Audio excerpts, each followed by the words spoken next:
Good morning students. जैसा कि आज का जो हमारा उप विषय रहेगा,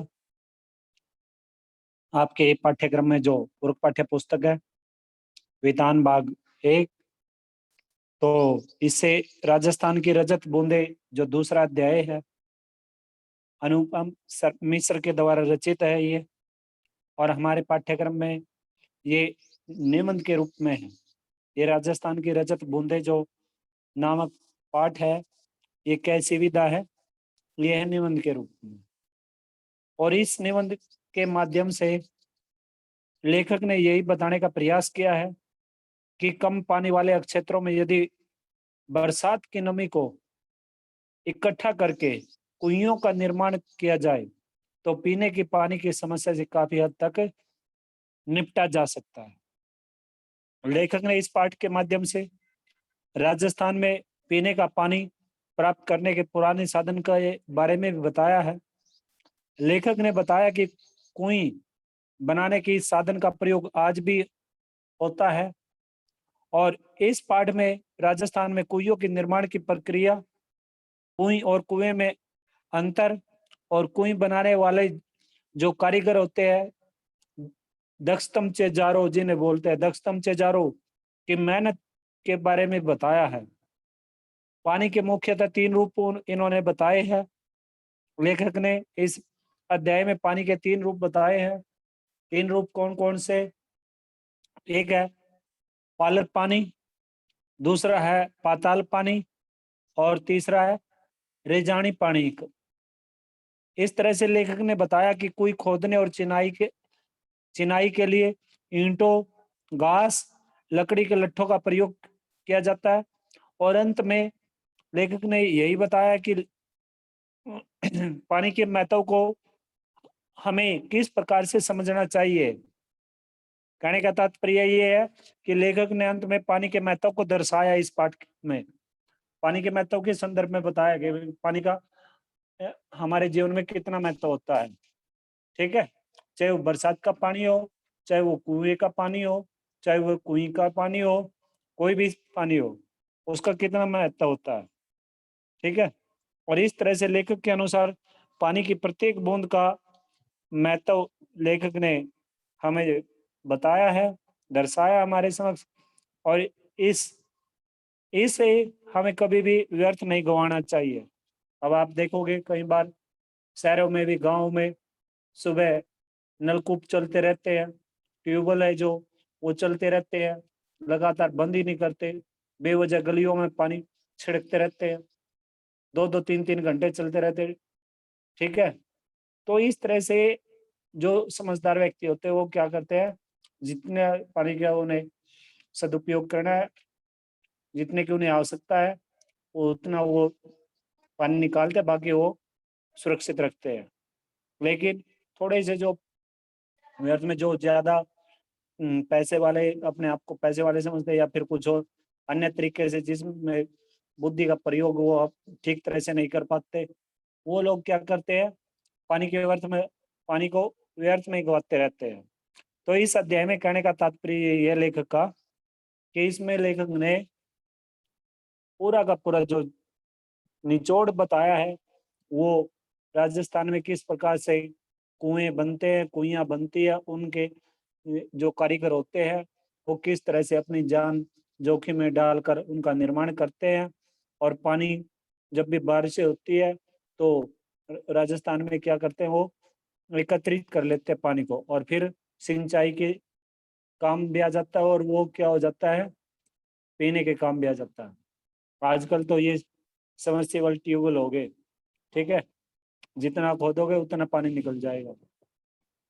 अब हमारे यहाँ पर भी, हरियाणा में भी, पंजाब में भी पहले कुएं होते थे, छोटी कुएं होती थी, फिर कुएं करीबन 80-80 90-90 फुट कुएं बन जाया करते थे। ठीक है, लेकिन अब लगभग अपने हरियाणा में तो ये लगभग इसकी समाप्ति होगी। कुओं की गांव में भी होते थे, गांव के आसपास होते थे, औरतें वहां से शाम के समय, दोपहर में, सुबह पानी पीने के लिए कुओं से पानी लेकर आते थे।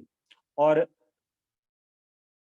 अपने इधर क्या नाम है, ये जो जीटी रोड बेल्ट है, यहाँ पर तो लगभग ये मारती है बिल्कुल। लेकिन आप अगर कैथल साइड से रोहतक रेवाड़ी साइड जाओगे, उधर आप देखोगे ना, उधर आपको ये सभी चीजें अब भी मिलेंगी, कुएं। ठीक है, लेकिन वो कुएं है, पानी भी है। और कुछ जगह तो हरियाणा में अब भी कुओं से ही पानी लेके आती है औरतें पीने के लिए, या जो भी उन्हें काम काज करना होता है। ठीक है, जितनी उन्हें आवश्यकता होती है।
काम कर रहे हैं चेलवान जी के पसीने में तरबतर, चेलवान जी कुएं के भीतर काम कर रहे हैं।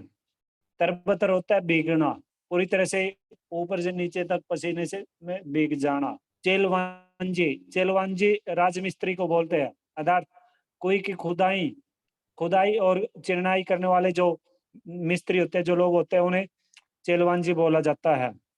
कोई 30-35 हाथ गहरी खुदाई हो चुकी है। अब भीतर भीतर गर्मी बढ़ती ही जाएगी। भीतर होता है अंदर, कुएं का व्यास गहरा बहुत ही संकरा है। संकरा, संकरा क्या होता है? संकरा होता है कम जगह वाला है। संकरा के इसको बोला जाता है, कम जगह वाले को, बिल्कुल जकड़ा हुआ। ठीक है, से भरा हुआ, उसको संकरा बोलते हैं, बहुत कम जगह होनी। आगे चलिएगा। ऊंखरू बैठे, चेलवांजी की पीठ और छाती से एक एक हाथ की दूरी पर मिट्टी है। ऊंखरू, ऊंखरू क्या होता है? ऊंखरू का मतलब होता है घुटने मोड़कर बैठने का जो ढंग तरीका होता है हमारा, यानी कि पंजे के बल घुटने मोड़कर बैठना, उसे बोलते हैं ऊखरू। ऊंखरू, उखड़ू भी बोल देते हैं, और गांव के भाषा में उखड़ू बोलते हैं। ठीक है, तो इतनी संकरी जगह में खोदने का काम कुल्हाड़ी फावड़े से नहीं हो सकता। खुदाई यहाँ बसोली से की जा रही है। बसोली होता है लकड़ी के हथे वाला, जो लोहे का एक नुकीला औजार होता है, उसको बसोली कहा जाता है। ठीक है, नुकीला फल लोहे का और हत्था लकड़ी का। और उसमें जो हत्था हत्था होता है, हाथ से जो पकड़ने की जगह होती है, वो क्या होती है? वो लकड़ी की बनी होती है, और उसकी जो नोक होती है आगे से, वो जो पहनी होती है, वो क्या होती है? लोहे से बनी हुई होती है। आगे चलिएगा, कुएं की गहराई में जो ये बसोली है ना, बसोली, ये अधिकतर ईंख इत्यादि को की नलाई के लिए में ज्यादा प्रयोग होते हैं। ठीक है, कुएं की गहराई में चल रहे मेहनतनी काम पर वहां की गर्मी का असर पड़ेगा। गर्मी कम करने के लिए ऊपर जमीन पर खड़े लोग बीच बीच में मुट्ठी भर रेत बहुत जोर के साथ नीचे फेंकते हैं। इससे ऊपर की ताजी हवा नीचे फेंकाती है और गहराई में जमा दम गोटू गर्म हवा ऊपर लौटती है। दम गोटू क्या होता है? दम गोटू होता है सांस रोक देने वाला, यानी कि पूरी तरह से सांस न ले पाना, अच्छे से सांस न ले पाना, उसे क्या कहा जाता है? उसे बोला जाता है दम घोटू। इतने ऊपर से फेंकी जा रही रेत के कण नीचे काम कर रहे चेलवांजी के सिर पर लग सकते हैं, इसलिए वे अपने सिर पर कांसे, पीतल या अन्य किसी धातु का एक बर्तन टोप की तरह पहने हुए हैं। अब देखिए, इसमें आप टोटल समझने की कोशिश करें। जिस तरह से कुएं या कुएं का निर्माण किया जाता है, अगर आप लोगों ने कभी देखा है तो इसमें पूरी की पूरी जो प्रक्रिया है वही लेखक ने इसमें समझाने की कोशिश किया है। इसमें समझाने की कोशिश की है लेखक ने, यानी कि ये अगर हम प्रैक्टिकली करके देखते हैं या खुद हमें अपनी आंखों देखा, इस ऐसी घटना को हमने अपनी आंखों से देखा है, तो ये तुरंत ही ये जो अध्याय है हमें समझ आ जाता है। ये देखो, कोई इस तरीके से ये राजमिस्त्री है, किस तरह से इनकी चिनाई की जाती है, और ये बीच बीच में जो छेद दिखाई दे रहे हैं ना, ये जो आदमी है ऊपर से नीचे आने में के लिए ये जगह दी जाती है, पैर रखने के लिए, पकड़ने के लिए लोहे की खूंटियां लगाई जाती है या ईंटें उसी में दो दो ईंट, एक एक ईंट बाहर निकाल दी जाती है। ठीक है, छोटी जो टैल जिसको बोलते हैं, पहले तो टैलों से निर्माण होता था, फिर धीरे धीरे ईंटों से निर्माण होना शुरू हो गया। ठीक है, तो ये इसमें साफ सुथरे रूप में इस चित्र में ये चीज दिखाई गई है। आगे चलिए, नीचे थोड़ी खुदाई हो जाने के बाद चेलवांजी के पंजों के आसपास मलबा जमा हो गया है। मलबा मलबा होता है मिट्टी का जो ढेर होता है, उसको मलबा बोलते हैं। ठीक है, ऊपर रस्सी से एक छोटा सा डोल या बाल्टी उतारी जाती है।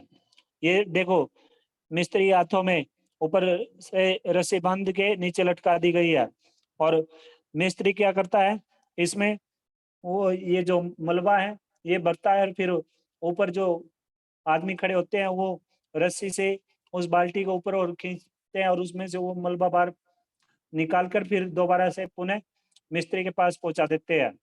ठीक है, ये इस तरीके से चलता है काम। आगे चलिए, मिट्टी उसमें भर दी जाती है, पूरी सावधानी के साथ ऊपर खींचते समय भी बाल्टी में से कुछ रेत, कंकड़, पत्थर नीचे गिर सकते हैं। टोप इनसे भी चेलवांजी का सिर बचाएगा।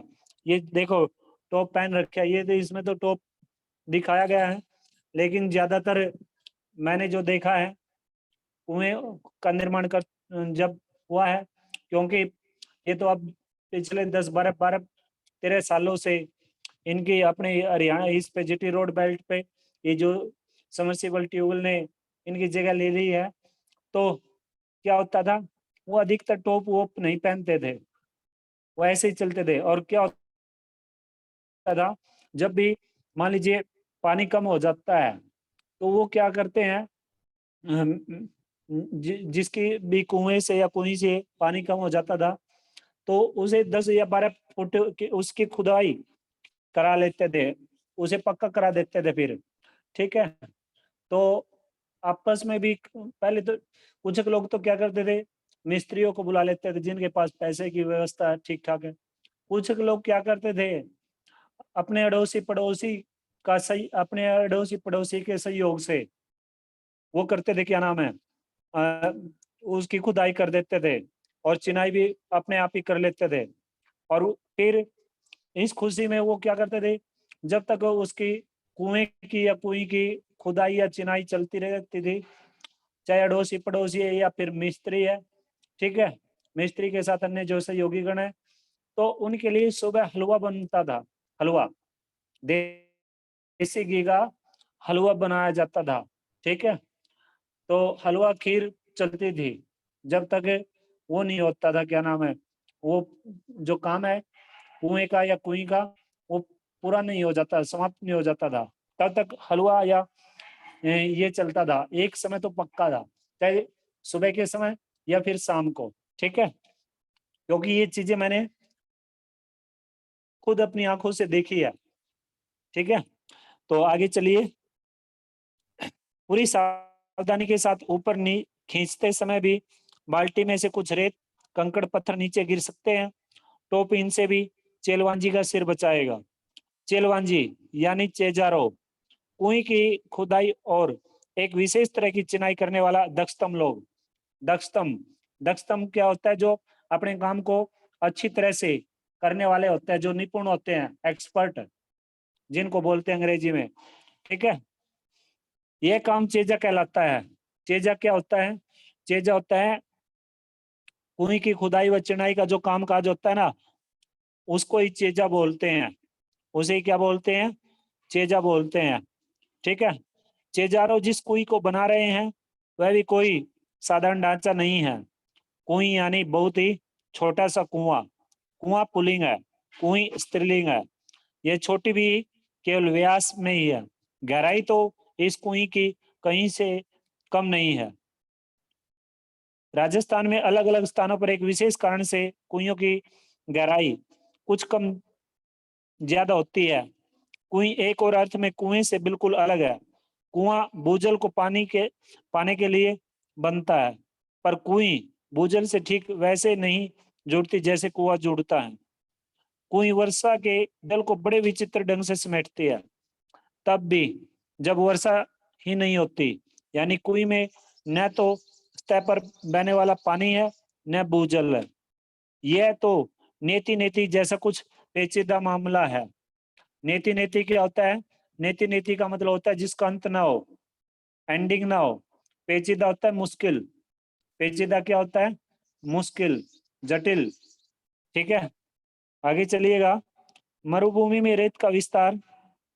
मरुभूमि, मरुभूमि होती है रेतीली जमीन, जो रेगिस्तानी जमीन होते हैं उसको मरुभूमि बोलते हैं। रेत का विस्तार और गहराई अथाह है। अथाह जी अनेक शब्दों के लिए एक शब्द है, जिसकी गहराई का अंदाजा न लगाया जा सके उसको क्या बोलते हैं, अथाह। और ये जो बार बार व्यास आया ना, इसका मतलब क्या होता है, गहरा। व्यास का मतलब क्या होता है, गहरा। मैथमेटिक्स में पढ़ते हो आप ये चीजें। ठीक है, तो आगे चलिएगा।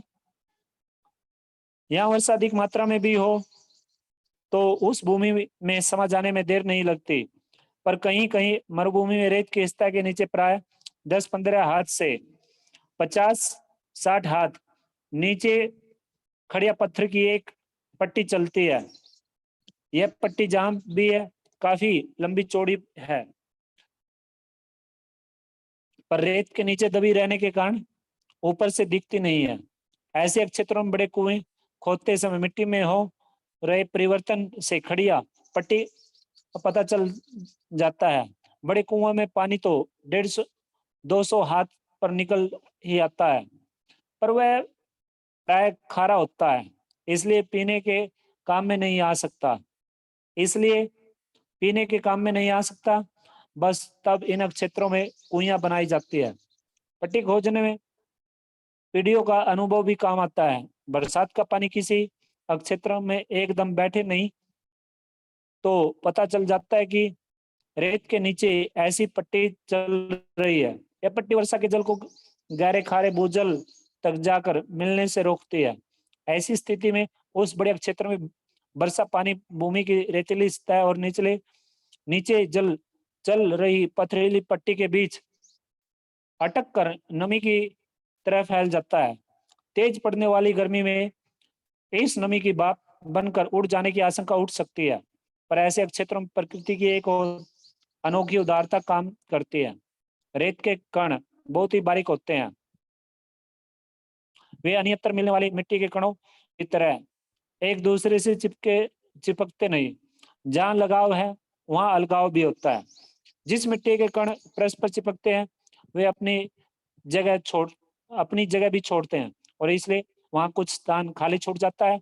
जैसे दोमट या काली मिट्टी के क्षेत्र में गुजरात, मध्य प्रदेश, महाराष्ट्र, बिहार आदि में वर्षा बंद होने के बाद धूप निकलने पर मिट्टी के कण चिपकने लगते हैं।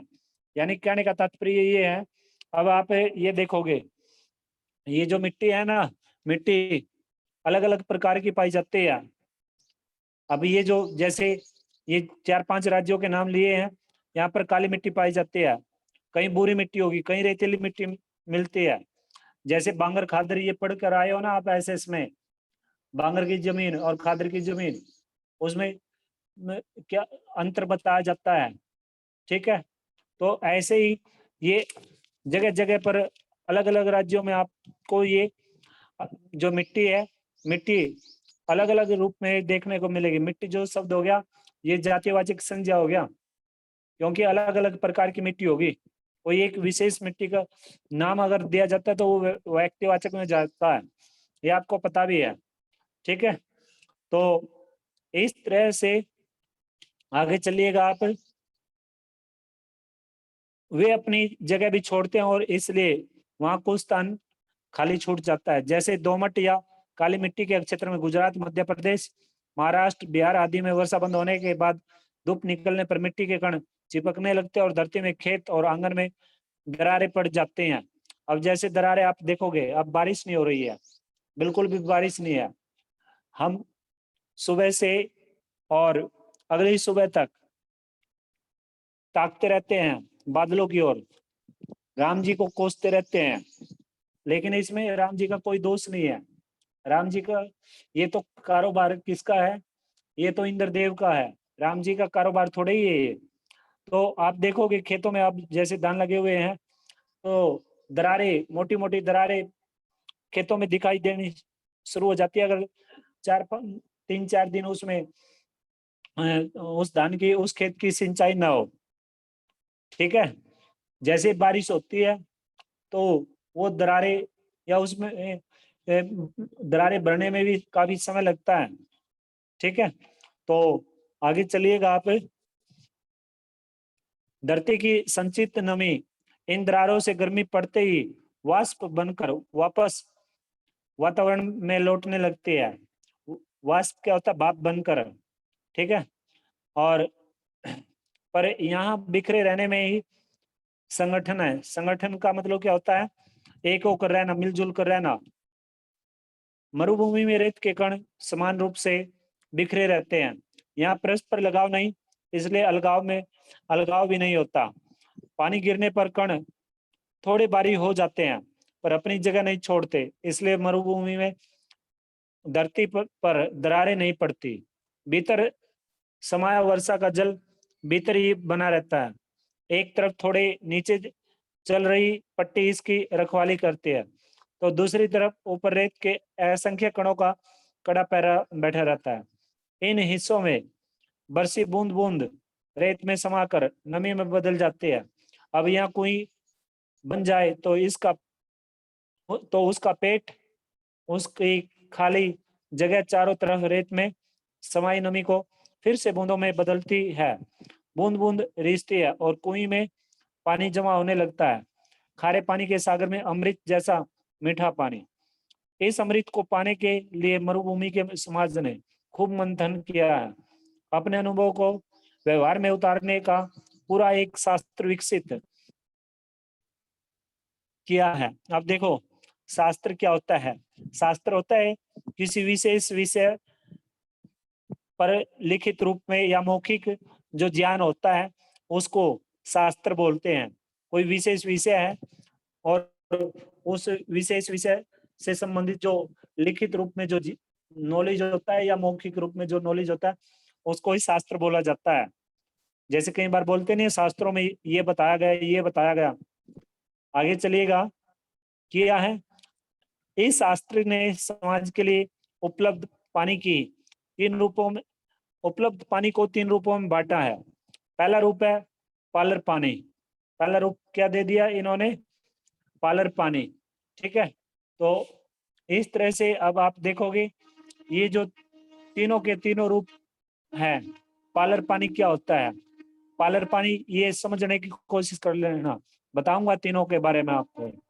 पहला रूप क्या हो गया, पहला हो गया पालर पानी, यानी सीधे बरसात से मिलने वाला पानी। ठीक है, सीधे बरसात से मिलने वाला पानी पालर पानी कहलाता है। इस बरसाती पानी को नदी तालाब आदि में एकत्रित किया जाता है। दूसरा आपका पाताल पानी, ये भूजल का नाम ही पाताल पानी होता है। भूजल कुओं के माध्यम से निकाला जाता है और यह पानी अधिकतर खारा होता है। फिर रेजानी पानी, रेत के कणों की गहराई में खड़िया की पट्टी के ऊपर कुएं में रिस रिस कर एकत्र होने वाला पानी रेजानी पानी कहलाता है। खड़िया पट्टी के अभाव में रेजानी पानी धीरे धीरे नीचे जाकर पाताली पानी में मिलकर अपना विशिष्ट रूप खो देता है। यदि किसी स्थान पर भूजल पाताली पानी खारा है तो रेजानी पानी भी उसमें मिलकर खारा हो जाता है। ये इस तरीके से कुल कितने प्रकार का पानी बता दिया मैंने आपको, 3 तरह का। ठीक है, कौन कौन सा, पालर पानी, पाताल पानी और रेजानी पानी। आगे चलिएगा, यह धरातल पर बहता है और इसे नदी तालाब आदि में रोका जाता है। यहाँ ये बहुत ही महत्वपूर्ण है, तीनों के तीनों एक एक अंक में पूछे जा सकते हैं, बड़े क्वेश्चन के रूप में भी आ सकता है ये। आगे चलिएगा, यहाँ आदि शब्द में भी बहुत कुछ छिपा है, उसका पूरा विवरण आगे कहीं और मिलेगा। पानी का दूसरा रूप पाताल पानी कहलाता है। यह वही भूजल है जो कुओं में से निकाला जाता है। पालर पानी और पाताल पानी के बीच पानी का तीसरा रूप है रेजानी पानी। धरातल से नीचे उतरा लेकिन पाताल में न मिल पाया पानी रेजानी है।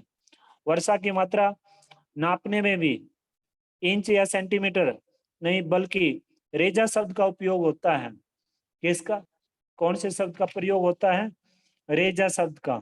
ठीक है, तो इस तरीके से उसे मापने का ये जो एक यंत्र है उसके माध्यम से उसे मापते हैं, किसको, पानी को।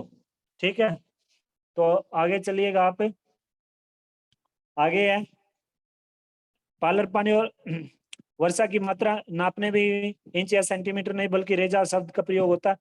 और रेजा का माप धरातल पर हुई वर्षा को नहीं, धरातल में समाई वर्षा को नापता है।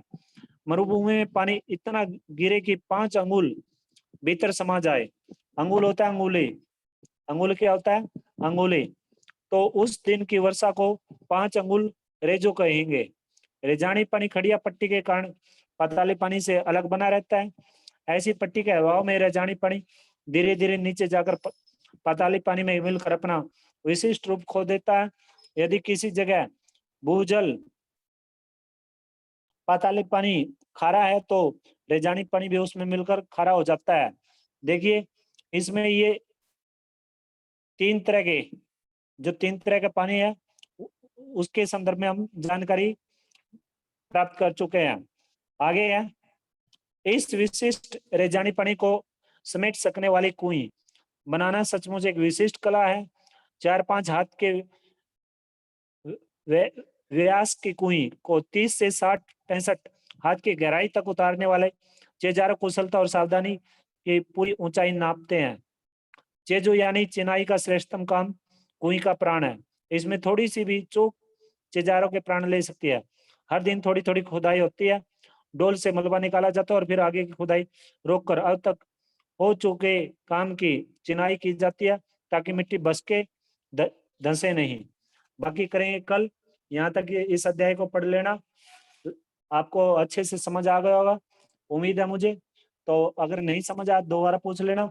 अब आप में से किसी को कुछ पूछना है तो वो पूछ सकते हो, यहाँ तक निशान लगा लीजिएगा। ठीक है, और इसमें से करीबन आपको 25 क्वेश्चन MCQs फाइंड आउट करने हैं। ठीक है, तो अब आप में से किसी विद्यार्थी को इस अध्याय से संबंधित जितना हम पढ़ चुके हैं, किसी को कुछ पूछना है तो पूछ लीजिएगा। सुप्रिया, पूछना बेटे आपको कुछ? No sir. क्या समझ आया इसमें, क्या बताया गया है? कुएं देखे आपने सुप्रिया? Yes sir. कभी उसमें उतरे भी हो, नहाए भी हो कुएं में जाके? Yes, sir. पानी नहाए हैं. अच्छा पानी पिया उसका? Yes, sir. चलो ठीक है। चलो फिर तो Okay. आपको ये प्रैक्टिकली Yes, sir. ठीक है। कोई डाउट हो तो मुझे बताओ। No, sir. बाकी सर रीडिंग करेंगे तब पूछ लेंगे आपसे. ठीक है, चलिए आप सभी का दिन मंगलमय रहे। धन्यवाद।